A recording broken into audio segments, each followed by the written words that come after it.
Alright, Shalom, Shalom, Israel. This is Brother Azariah from W5, Jersey, Philly, coming back with another video, giving all honor and glory to the Most High, Yahweh, which the world calls God, and Yahweh Shai, which the world calls Jesus Christ. Shalom, Shalom. Alright, through the Spirit, I'm going to be going into forgiving your brothers, alright, and your sisters in tough situations. Our brother asked me to do this video, so Lord willing, this video is edifying to at least that brother, or even to other brothers and sisters that may have had the same thoughts in their mind, the same question in their mind.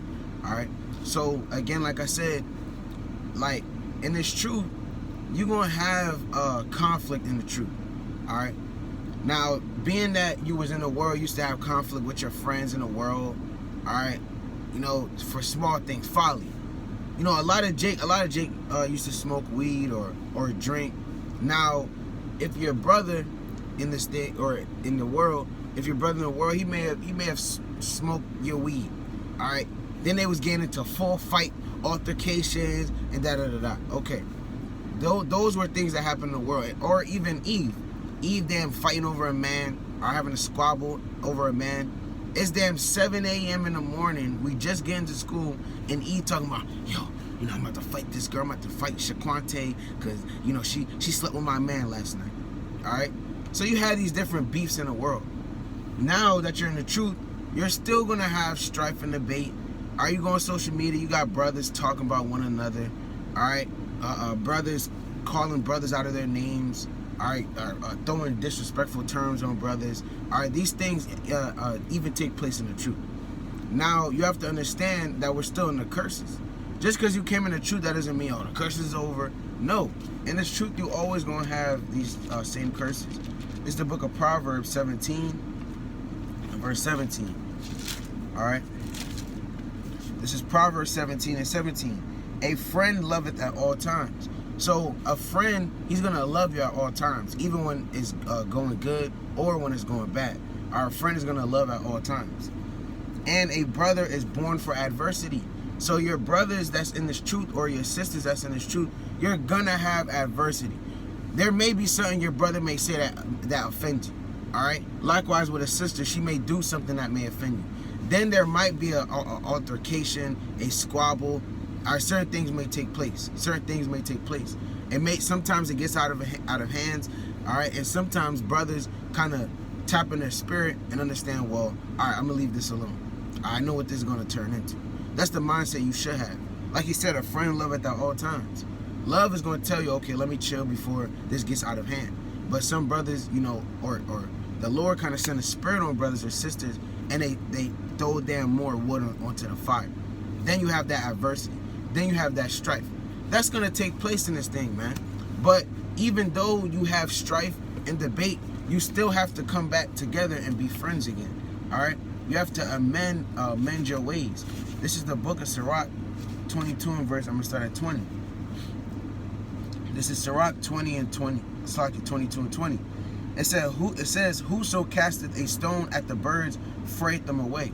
So the same way you take a stone, you see some pigeons, if you throw a rock at them or anywhere in the direction, they're going to fray away.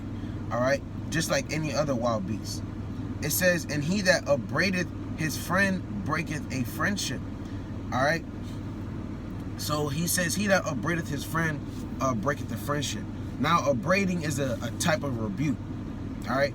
Because you have certain rebukes. I'm going to grab it real quick in Sirach 20. I'm right here. I'm going to just read it. This is Sirach 20 and verse 1. There is a reproof that is not comely. All right? So there's a reproof that's not comely. It's not beautiful. It says, again, some man holdeth his tongue and he is wise. So, for example, now if you and a brother are arguing, now it's heated. Y'all yelling at each other. Then you kind of go in your Bible, thus saith the Lord. You yelling. You damn the brother, y'all just was yelling. So you going into the Bible and yelling at him still to try to reprove him. That's not comely. That's not gonna get that's not gonna get the point across. If anything, the precept is gonna be disannulled because of the heat of the moment. That's a reproof that's not comely. Or you have to also know your personnel in this thing. Certain brothers can take a certain type of rebuke. Certain brothers you rebuke in one way, and another brother you rebuke in a different way. Now, let me get this real quick in the book of Jude. All right, Jude 1 and 22. All right. Lord willing, I can finish this video because I do have to go on a plantation in a few. All right, this is the book of Jude 1 and 22. It says, "And some have compassion, making a difference, and others save with fear, pulling them out of the fire, hating even the garment spotted by the flesh." So some brothers you pull out of, you bring them or you reprove them with compassion. Now a brother that has to be reproved with compassion, if you're being harsh on him, then he's really not going to take the reproof. He might actually end up hating you or dislike you or strongly dislike you. Likewise with a brother that you got to rebuke him harshly. If you come in with compassion, you're like, oh, this nigga, what is this guy? This guy a cupcake, man. This guy's a joke.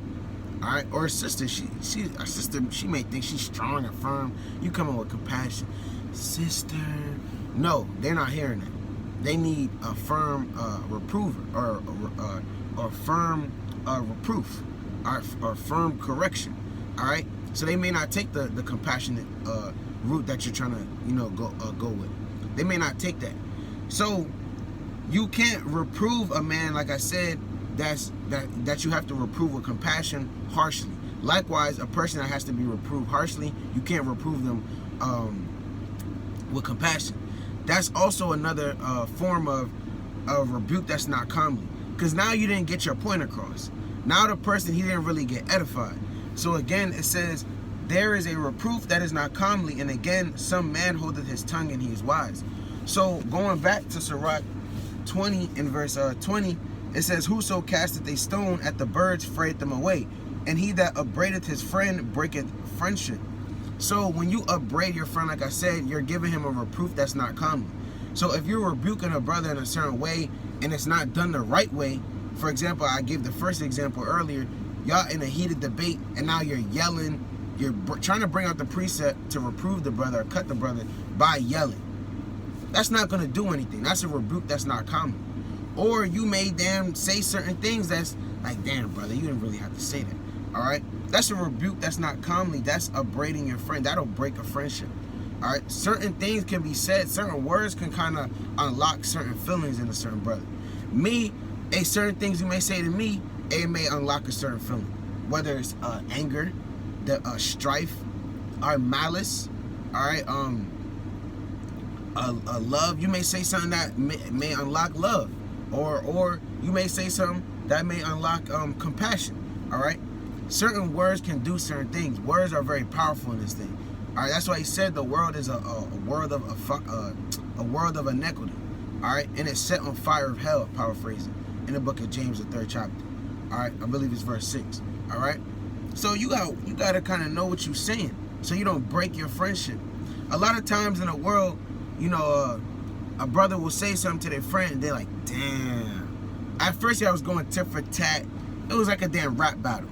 I know certain brothers that talk about rap battles. I don't really watch them, or I never really did, but I know how they went down. On social media you kind of see videos. Now they would go tit for tat. Now one person might say something and then it's like, damn, the crowd like, wow. All right, so when you in a heated debate with your brother, you may say something, then it's like, damn, you kind of upbraided your friend and you broke the friendship, man. Now you got to avoid certain things like that. You can't be doing that. All right, you got to be wise in this thing. You don't want to shatter nobody's heart, all right, out here, man. All right, the Lord might destroy you for that. All right, verse 21, Sirach 22 and 21.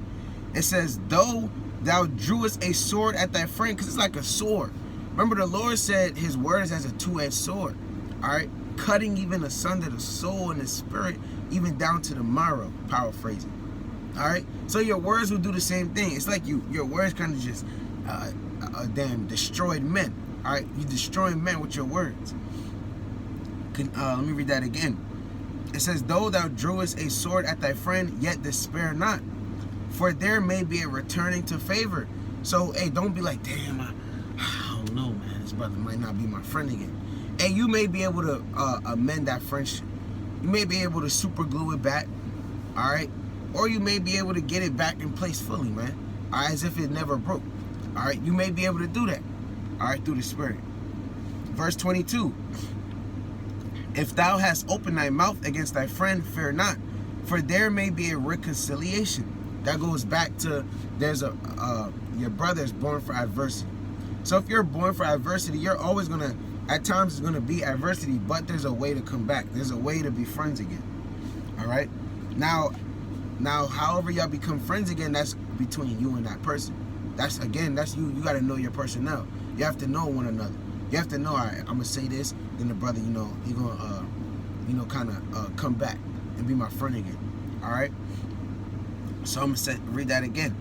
It says, "Fear not, for there may be a reconciliation, except." So now there's an exception. Now there's certain things you may do or say is kind of too hot, or the brother I gotta stay away from that brother a little bit, man. All right. Continuing on, it says, "Except for upbraiding," like I said, uncommonly rebuke. That's what upbraiding is. Upbraiding is a type of rebuke, a harsh rebuke. All right, you kind of went over the top. Continuing on, or pride. A pride might get you your brother might not like you, man, no more. Remember, the Lord said in Isaiah 13:11, he's going to destroy the earth because of pride. All right, this earth got to be destroyed in its whole entirety because of pride. That's how bad pride is. Let me get this real quick in the book of Sirach, the 10th chapter. All right, it's the book of Sirach 10, and bear with me, 10 and verse 7. It says, "Pride is hateful before Yahweh and man, and by both doth one commit iniquity." So pride is hateful before the Most High and before man. Me personally, I strongly dislike when brothers have pride. I hate it a lot. Why? Because you have no reason to be proud. It doesn't matter what understanding you may think you have. It doesn't matter what authority or power you may think you have. You may think, well, you've been in the truth longer, or whatever the case may be. You dress better than a certain brother. All right, the brother, he come to camp with the same shoes on, the same jeans, the same head wrap, and you always got something new on. You kind of looking at the brother, what the hell's going on with this brother, man? He ain't nobody. Then you treat him all bad. All right, or you may have even certain men that's around you that you congregate with. Now you may look at him as a young boy, or a young pup, because of his level of understanding. Or likewise, a sister. She always coming to you with questions, and then you like, and I'm talking about sister to sister. She may come to you with questions, and you like, damn, question's kind of dumb. She doesn't know that. She been in the truth for 5 years, and she does not know that. Man, she ain't nobody. You kind of disannul. She kind of comes to you with a question. Hold on. I'm doing something. I'll talk to you later. That's pride. Then that sister, she gonna start hating you, man. And the Lord might take that understanding that was once in you and place it upon her. Likewise with the brother. He may take that wisdom from you and place it upon another brother. Why? Because you didn't deserve it, because you was proud, man. All right? So again, let me go back to that Sirach 22. Sirach 22 in verse 22. It says, "Except for upbraiding or pride," as I just read, because pride is hateful before man. It says, "or disclosing of secrets." Now, if you disclose a man's secrets, then it might really get bad. All right. Now you might really drive asunder that relationship. This is the book of Proverbs 25 and verse 9. Because you have to understand, when a brother tells you certain things, you can't be Salaki. Alright, Satan kind of interrupted the damn video. Somebody called me talking about something. They got you going to the dentist. Come on now, that's folly. Alright, but I was going into disclosing of secrets from your friend, or your friend's secrets, Salaki. Now, when it comes to that, certain things you shouldn't say. Now, if a brother comes to you with certain information, you shouldn't kind of disclose that. That's why the Lord said, real quick, let me get this in Sirach 6. All right. You're supposed to really only have one person that you give certain information to. It's Sirach 6 and 6. It says, "Be in peace with many." So you may have a lot of friends. All right. "Be in peace with many. Nevertheless, have but one counselor of 1,000.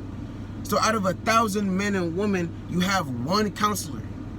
There's one brother or sister you go to and say, well, you know, I could tell this sister my information. Why? Because I trust her. I know she's not going to tell my information. That's why you don't tell every man everything. That's why you don't blurt out certain things. Because then there's a time where that man, he may use that against you. All right, let me get another one in Sirach 37. You gotta kind of know what's going on in this thing, man. All right, that's where discernment comes in. You don't just damn tell anybody your business. All right, this is the book of Sirach 37:7. It says, every counselor extolleth counsel. So there's men that extol counsel. Yeah, you know, it's good to receive counseling. All right, what time is it? Yeah, you gotta drive. Salaki Israel. All right, we gotta get this thing done through the spirit. It's a lot going on. All right, but as I said, hey, every counselor is gonna extol counseling. He gonna tell you, no, brother, you know, I could counsel you, Ak. You know, I got you, Ak. You know, anything you need, brother, anything you need, you know, I kind of got you. All right. So every counselor extols counseling, as I just said. All right, bear with me real quick.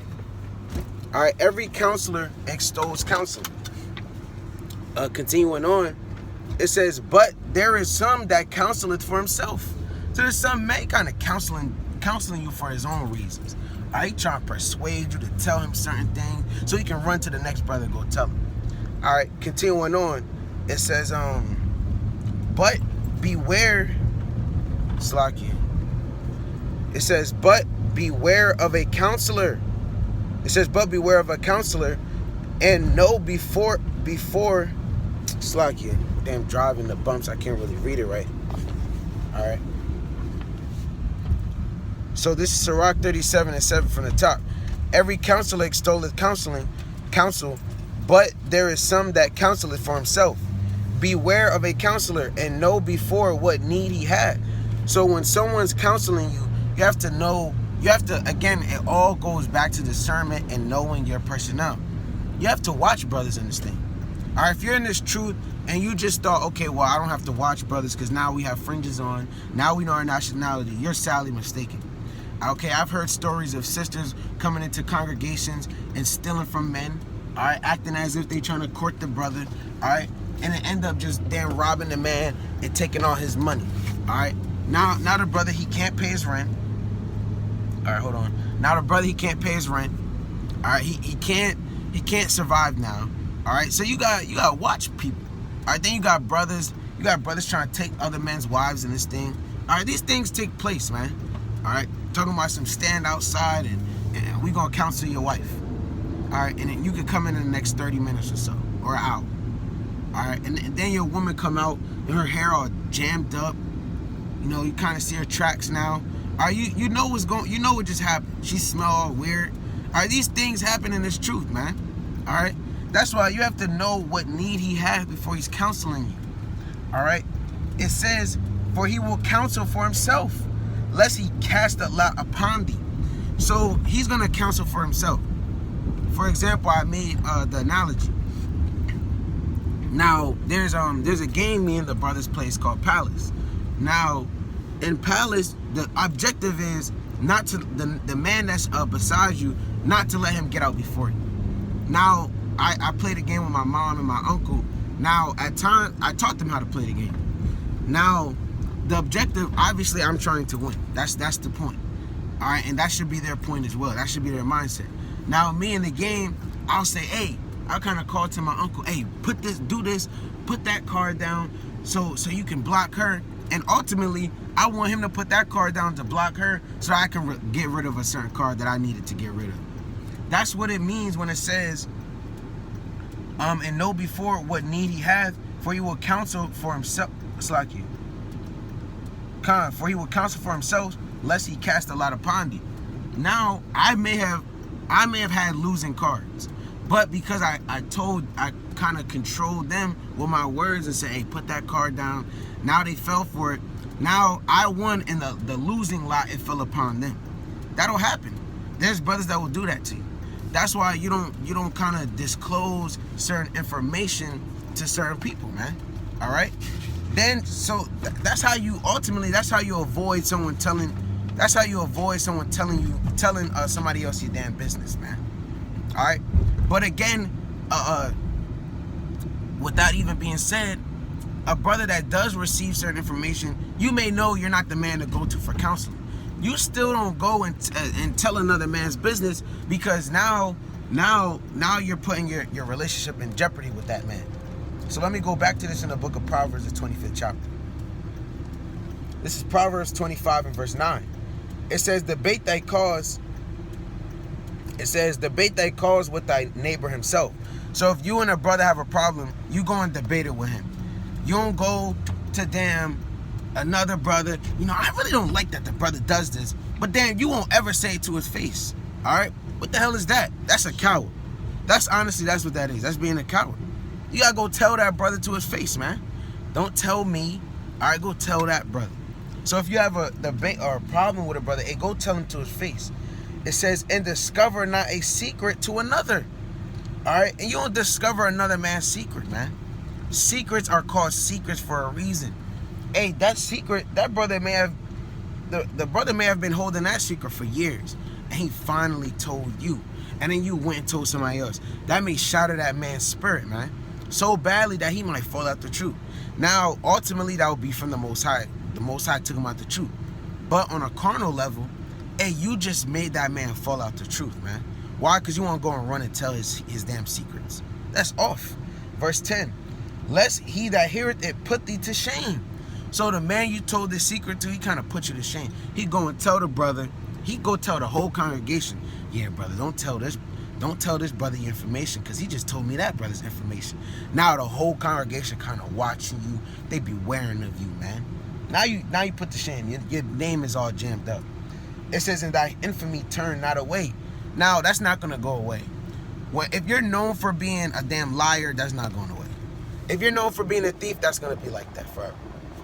Just like if you tell a man secrets, hey, your infamy might not go away.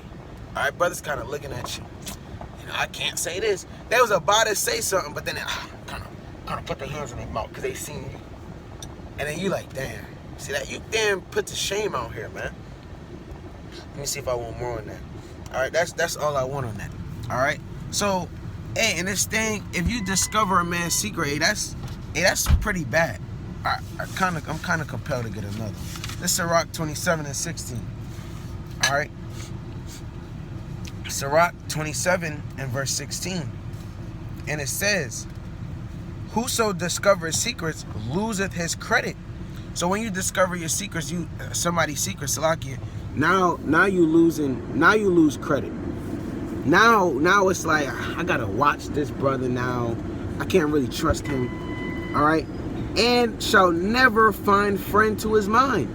So now, Shalom. Now you will never find a friend to your mind. Meaning you will never find a friend that has the same mindset as you. Because once upon a time, you and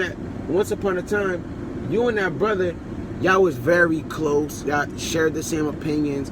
Now he's kind of withdrawn himself. Now he's not going to share certain things with you. Now that bond that you could have had is no longer going to be a thing, because now he's kind of restraining certain information from you. He's hiding his compassionate side from you. He's hiding his side where he plays and laughs. Now y'all not going to have one mind. Now he's going to be, when he's around you, he's going to be stern. All right. Meanwhile, you're trying to play around and have fun, but he's going to be stern. He's going to be austere. He's going to be austere. Salaki. He's going to just be, man, I ain't really messing with this brother like that because he discovered my secrets. You don't want to be that brother. It says again, and shall never find friend to his mind. Love thy friend and be faithful unto him. You got to be faithful. What does it mean to be faithful? Are you kind of taking that whatever he told you, taking it to the grave? All right. It says, but if thou betrayest his secrets, follow no more after him. For a man hath destroyed his enemy, so hast thou lost the love of thy neighbor, man. So just like a man destroys his enemy, you kind of lost the love of your neighbor. Now, he may still love you, but again, the love that you once had, you're not going to have that. There's two different types of love. I could love a brother, but I'm always austere with the brother. Now I could love another brother, but I'm playing around with him, okay? Now you may not get that playing around, the giggly brother you always knew. All right, y'all kind of used to drink the yan, and it kind of opened him up. He's not opening up no more. He's still on guard. Because you kind of you got the brother on defense, man. He was just chilling. Now you then took a blow at him. Now he's on defense. All right, that's what you have done. Continuing on to verse 19. It says, as one that letteth a bird go out of his hand, so hast thou let thy neighbor go, and shalt not get him again. Follow after him no more, for he is too far off. He is as a roe escaped out of the snare. As for a wound, it may be bound up. Now, you fall on the concrete, you scrape your knee, you damn scream, mom, you going to your mom. She kind of put a band-aid on it, put some alcohol on it. You could bound that up. It says, and after reviling, there may be reconciliation. But he that bewrayeth secrets is without hope. So you may not have hope if you out here betraying a man's secrets. All right. So let's go back. And you got another one. You got Sirach 19 and 10 through 12. He said paraphrasing. I don't want to paraphrase it. You know what? I'm just going to grab it. Sirach 19 and 10. It says, if thou hast heard a word, let it die with thee. So if a brother told you a secret, let it die with you, man. All right. It says, and be bold, it will not burst thee. A fool travaileth with a word, as a woman in labor of a child. So a woman with a child, she, get me to the hospital. She's scratching. She damn getting all bugged out. Now a word. Let me read this again. It says, a fool travaileth with a word, as a woman in labor of a child. A fool, he's going to be like, I can't wait. Salaki. All right. Satan's been at work this morning. All right. A fool, he going to be like, damn, Salaki. All right. So as I said, a fool, he going to be like, he's scratching himself. I got to tell somebody this. All right. That's a damn fool, man. All right, did the Lord call us in this truth to be a fool, or did He call us in this truth to be men? All right, to be the men and women of the Heavenly Father, to be strong. All right, if somebody tell you a secret, brother, just hold it in, brother. All right, it's not gonna burst you. You're not gonna pop like a balloon. All right, it's like a Satan kind of man.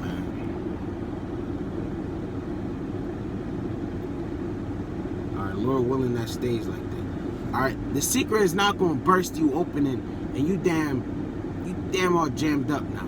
All right, brother, just hold the secret, man. Or sister, just hold the secret. Because I know Eve is a damn gossiper in this thing. All right, Eve is a damn gossiper. Don't be going and gossiping your sister's business. All right, just because she damn did this or said this. Don't go and do that, man. That's off. All right, continuing on, verse 12. As an arrow that sticketh in a man's thigh, so is a word within a fool's belly. So if an arrow is stuck in a man's thigh, obviously you're travailing and you're really trying to get it out. All right, you're obviously really trying to get it out. Now the Lord said, all right, bear with me. The Lord said, a fool, he's gonna act as if that word that was given unto him is like an arrow that's stuck in his thigh. It's not an arrow, brother. It's just a word. Just relax, calm down, all right, and hold the secret and take it to the grave. All right. So let's go back to that Sirach 22, and I believe I was at 22. So it says, if thou hast opened thy mouth against thy friend, fear not, for there may be a reconciliation, except for upbraiding, so except for these things, or pride, or disclosing of secrets, or a treacherous wound. For these things every friend will depart. So for these very things, a friend, he might depart. He may, I'm gonna chill off the brother. All right, that's not really for me. I'm not really trying to get down with that. Now, the brother that disclosed the secrets, or the brother that was upbraiding, all right, his brother, you have to go and admit your sins to that brother. All right, ask for forgiveness. Say Salaki, I'm sorry, I messed up. And the brother that's on the other hand, where you was the one that was upbraided, your secrets were disclosed. All right, your friend, he laid a treacherous wound under you. All right, you have to forgive your brother. You have to. Now, deep down inside, you may feel like, all right, I'm not going to tell this brother a secret no more. I'm not going to tell this brother certain information. Now, that's fine. That's smart. That's using wisdom. Because as we just read in the scriptures, you don't tell every man your secrets. But as far as forgiving him, you must forgive him in that situation. Let me get this in the book of Matthew 6 and verse 14. All right. So this is the book of Matthew. All praise to the Most High. I've yet to get a call from work. All praise. All right. So this is the book of Matthew. All right. 6 and verse 14. Matthew 6 and 14. For if ye forget, now this is written in red. All right. Probably can't see because it's, okay, there you go. All right, so it's written in red. This is how it's shot. It says, for if ye forgive men their trespasses, your heavenly Father will also forgive you. So if you forgive a man for his trespasses, the Lord's going to forgive you. All right. It says, but if ye forgive not men their trespasses, neither will your Father forgive your trespasses. So if you're not forgiving certain men for their sins, the Lord's not going to forgive you for yours. All right, that's how that goes. Now, we need forgiveness to make it to the kingdom as a whole.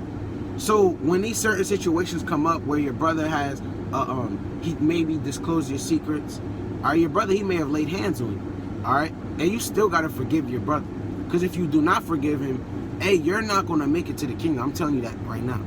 That's in the script. That's the Lord. He said that, actually.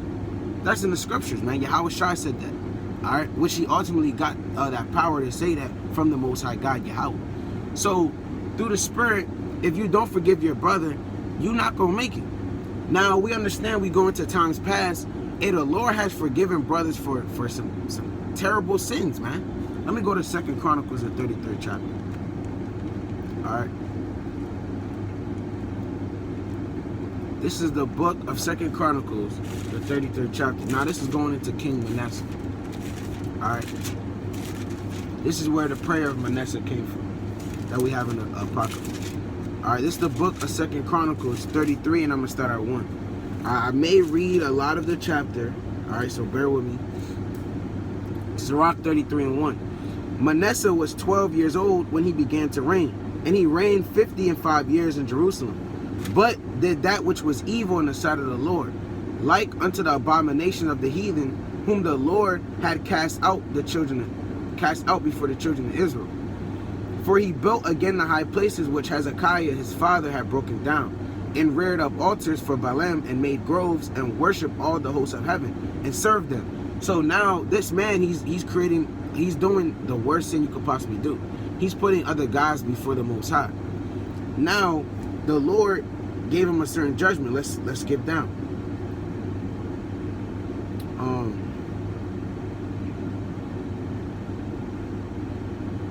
So this is the book of 2 Chronicles 33 and verse 10. And the Lord spake to Manasseh and to his people, but they would not hearken. So they wouldn't listen. They wasn't trying to put down the idols. Verse 11. Wherefore the Lord brought upon them the captains of the host, the king of Assyria, which took Manasseh among the thorns, and bound him with fetters, and carried him to Babylon. And when he was in affliction, he besought the Lord his God. So now he's repenting. You see, I gave this example. The brother that offended, you have to now but the brother that has offended, now you have to ask forgiveness from the Heavenly Father. All right, that's what he's doing. Manasseh, he offended. All right, he offended the Lord. He upbraided the Lord. All right, you know, now he's seeking repentance, or he's seeking forgiveness from the Most High. All right, that's what the brother that upbraided, he must do. Now continuing on. And humbled himself greatly before the God of his fathers. So when you're coming and asking for forgiveness, you don't be proud, stout-hearted. You have to humble down. All right, seem meek. Be meek. Not seem. You have to be very meek. All right? Aslaki. Man. All right, Shalom. We back. All right, so I believe I was in 2 Chronicles, the 33rd chapter. All right. All right, so like as I was saying, and you gotta forgive your brothers, man. No matter what they did to you, you gotta forgive them. All right, this is the book of 2 Chronicles 33, and I'm gonna start at verse 10 again. All right, it says, and the Lord spake to Manasseh and to his people, but they would not hearken. Wherefore the Lord brought upon them the captains of the hosts of the king of Assyria, which took Manasseh among the thorns, and bound him with fetters and carried him to Babylon. And when he was in affliction, he besought the Lord his God, and humbled himself greatly before the God of his fathers, and prayed unto him, and he was entreated of him. So he prayed unto the Lord, and the Lord was entreated of him, meaning the Lord, he forgave him. It says, and heard his supplication, and brought him again to Jerusalem into his kingdom. Then Manasseh knew that the Lord, he was God. All right, so here you have the Most High forgiven Manasseh for straight up abandoning him. All right, Manasseh, he straight up abandoned the Lord and went and followed false gods that they can't lift themselves up when they fall. All right, they can't heal nobody. All right, they can't, if they were to be broken and shattered upon the ground, they can't build themselves back up. All right, these are the gods of the nations that Manasseh, he went and followed instead of following the Most High God, which created the heavens, the earth, the trees, the man, the stars. All right, the things that you see and the things that you don't see. But yet the Lord, he still forgave him. That's to show you the level of forgiveness that you have to display on this truth. The level of mercy you got to have. That's mercy. If a man reveals your secrets, or he's upbraiding you, or he said something rashly, all right, he said something to get under your skin, or he may have put hands on you, for you to forgive him, that's great mercy. All right, because there's a lot of people in the world, they wouldn't have forgiven him. All right, some brothers, and you do certain things towards them, they'll put you to death for that, man. People have gotten put to death for grudges. All right, that's why you can't grudge. Let me get this in the book of Sirach real quick. All right, I believe it's Sirach, the 10th chapter. All right, so this is the book of Sirach, 10 and verse 6. It says, bear not hatred to thy neighbor for every wrong. So when a brother does something to you, you don't bear a hatred to him. Oh, I hate you, brother. You don't bear hate. Because one, when you have hate in your heart, there's also going to be strife and debate that comes with that. Let me get this in Proverbs 30 and verse 33. All right, so this is Proverbs 30 and verse 33. It says, surely the churning of milk bringeth forth butter. So we know when you churn in milk, it's automatically going to bring butter.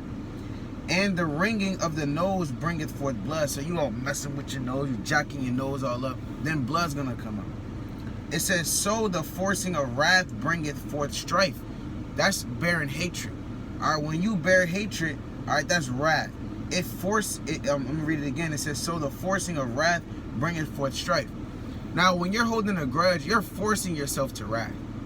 Because it's harder. You have to put more energy into holding a grudge towards somebody than just to forgive them. If you just forgive them, there's no burden on you. Every time you see him, you don't got to think about, now I got to put my mean face on. I was just happy, now I got to show anger towards this brother. All right, you putting too much energy, you putting too much thought into it. Instead, just forgive him. Say, brother, all right, it's cool. It is what it is. Hey, brother, just don't do it again. All right? You can't bear hatred, as we just read, because it's going to bring forth strife. Every time you see this brother, anything he says, the smallest thing, you're going to let it get under you, and then y'all going to just argue every single time. All right? That's like in the world. That's being effeminate. If you're a man, you don't want to have that trait. Even women are being a weaker vessel. You still don't want to have that trait neither, where you're holding a grudge and you're always strifing and debating with this certain brother or certain sister because of old sins. All right? You know, the thing is going to keep the fight is going, or the feud is going to go on forever and ever and ever. That's not what you want. So I'm going to read this again in Sirach 10 verse 6. Salakia. It says, bear not hatred to thy neighbor for every wrong, and do nothing at all by injurious practices. All right? So playing upon tables, as I just read through the precepts, if your brother wrongs you, hey, you gotta forgive your brother. All right? Ultimately, you gotta love your brother, man. If you bearing hatred towards your brother because he he dealt with you wrongfully, all right, is that you loving your brother? No, that's you hating your brother, man. And let's read something real quick. Let me get this in 1 John 3:20. All right, this is the book of 1 John. 1 John 3:20. All right.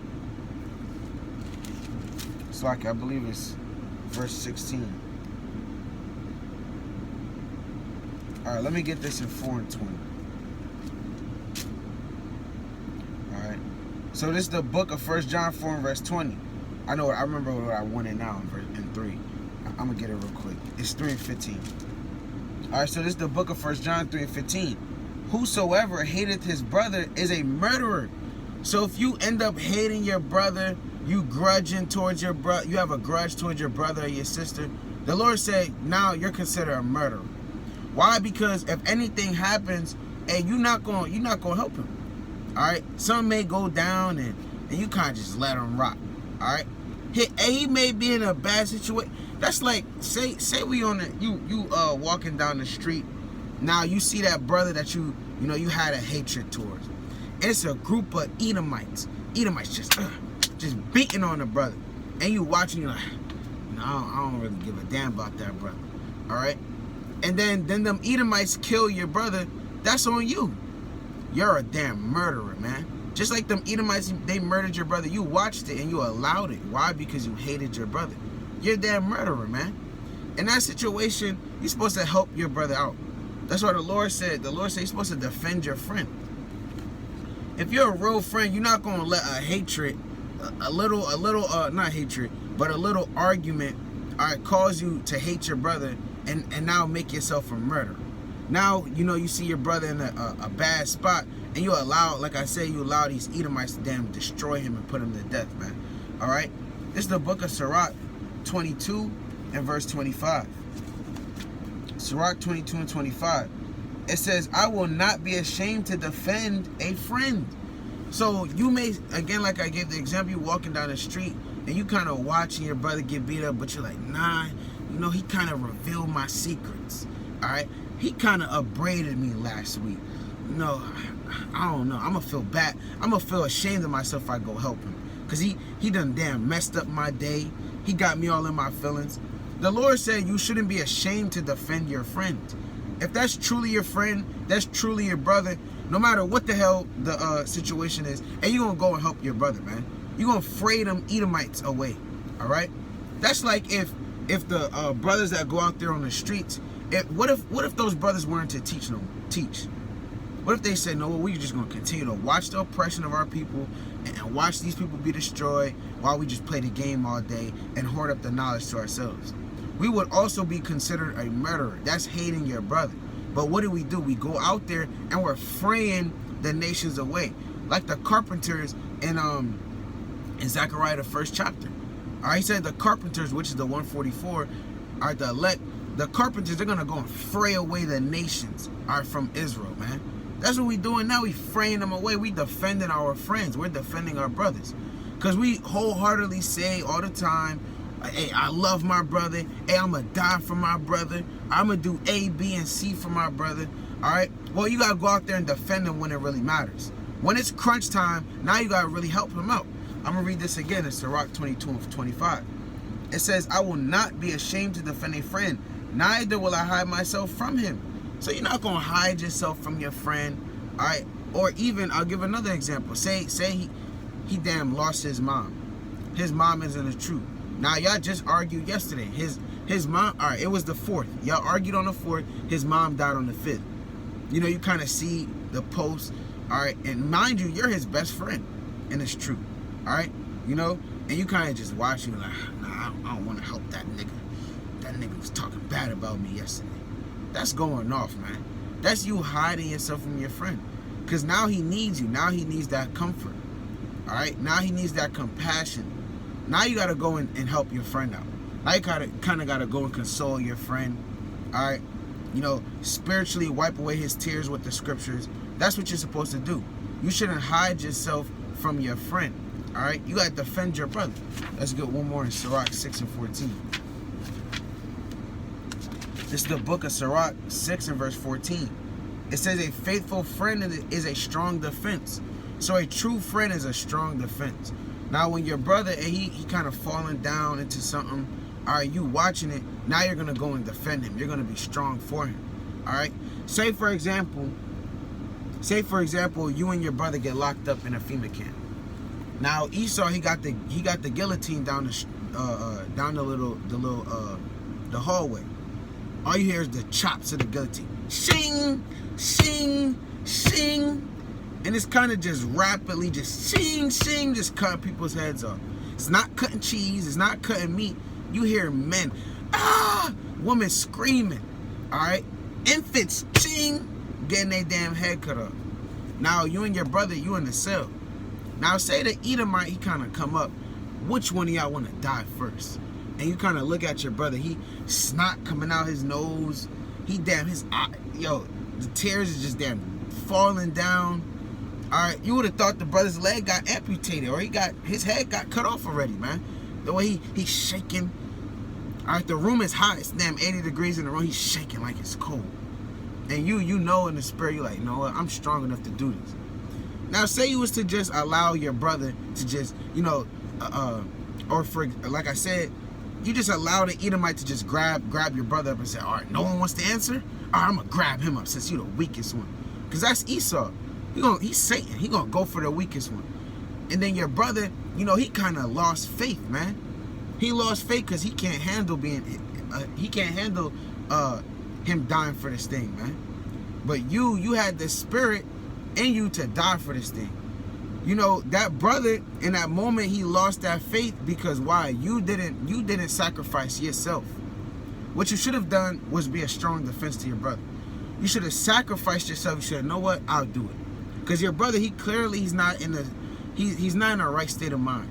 His spirit is not right. All right, he's conflicting right now. You know, in his mind, he's like, I don't know if I want to be in this truth right now, or I want to do that, or I don't want to bow down to Esau. In his mind, he's conflicted. He said, the Lord said, a double-minded man is unstable in all his ways. So you should understand the precepts even in that moment and look and say, you know what, Esau, hey, I'm ready. Let me die for this thing. Then your brother, he watch you get your head cut off, and then he's like, damn, he really died for me. Then his spirit, he got zeal, man. He just gone. He get on fire. He got wiping the snot off his nose. You know, he kind of wiping his tears, kind of girding himself up. He's standing up and he ready to get his head cut off now. You see what a friend can do for you? All right? You gotta put yourself on the line for your brother, man. Like you say, you gotta be a strong defense. Now, you will be a cowardice brother to watch your brother damn be tormented in his mind like that. And it, just because of a little argument or a little beef y'all had in the past, you kind of just say, you know what? F that brother. Or even on a bigger scale, you got camps that don't like each other. Now y'all both serving the Most High, y'all claiming to serve the Lord. Now what if a brother from GMS and W5 was in a for example, in a FEMA camp, and the same situation happened? Whether the brother from GMS or the brother from W5 is the brother that's shivering, or whether the brother from GMS or from W5 is the one that's strong, whatever the case may be, what if you seen your brother and he's from another camp and now he used to diss you? He damn making damn mixtapes about you. Oh, y'all going off and blah, blah, blah. Now in that moment, you still should gird up your loins for your brother, man. Ultimately, that's still your brother. The Lord woke that man up. You have to be a strong defense for any brother or any sister that's in this thing. This thing applies for sisters too. Let me read this again. Sirach 6 and verse 14. It says, a faithful friend is a strong defense, and he that hath found such an one hath found a treasure. So when you find a true friend, you found a treasure. That's why you also got to make sure you know who's your friend, and watch out for who you calling your friends. Because your friends, you got to make sure they're a strong defense to you. When the time comes, they ain't gonna put their life on the line for you. All right, you know. So in this thing, you gotta be strong for your brother no matter what, man. All right, and as I said, you gotta forgive your brother for whatever he has done. All right, let me get this again in Proverbs 17 and 17. I'm gonna close out. All right, this is the book of Proverbs 17 and verse 17. All right. This is Proverbs 17 and 17. It says, a friend loveth at all times. You see how this all goes back to that? Even in the time of, it's the time of love. All right? You're going to love your brother. It's, you know, y'all beefing, and you still going to love your brother. Hey, all hell's breaking loose. You still going to show love to your brother. He said, a friend loveth at all times. Anybody that's in this truth and you're faithfully trying to serve the Lord, you're sincere in this thing, you're my friend. I'm going to love you at all times. Lord willing, you brothers have this and sisters have the same mindset. This is the mindset you must have. You have to love your brother at all times. It says, and a brother is born for adversity. So right now you're going to have, for example, camps going against camps. All right, the Lord said the prophets, we don't see eye to eye right now. But soon we will, Lord willing. All right, so you're going to have adversity. You're going to have beef. You're going to have this camp. I don't like this camp because they teach that. Or I don't like this camp because they operate like that. All right, there's going to be those problems in this thing. Or even on a smaller level. You're going to have brothers where you're going to have problems with the brother. All right, he may do something that offended you. All right, and now y'all squabble. You're going to have squabbles. You're going to have debates. It's going to happen. All right, but even in all those moments, a true friend loveth at all times. All right, so no matter what's going on, and you still got to love your brother. And going back to the forgiveness part, you got to forgive your brother. I'm going to read this one more time in Matthew 6. I'm actually going to end it off with this. This is the perfect way to end with the words of Yahawashi. It's the book of Matthew 6 and 14. For if ye forgive men their trespasses, your heavenly Father will also forgive you. So you forgive your brother for the trespasses and the sins he has committed before you or against you, and the Lord's going to forgive you as well. But if ye forgive not men their trespasses, neither will your Father forgive your trespasses. And with that, I'm going to give all honor and glory to the Most High Yahweh, which the word calls God, and Yahawashi, which the word calls Jesus Christ, and Kwam Yasha.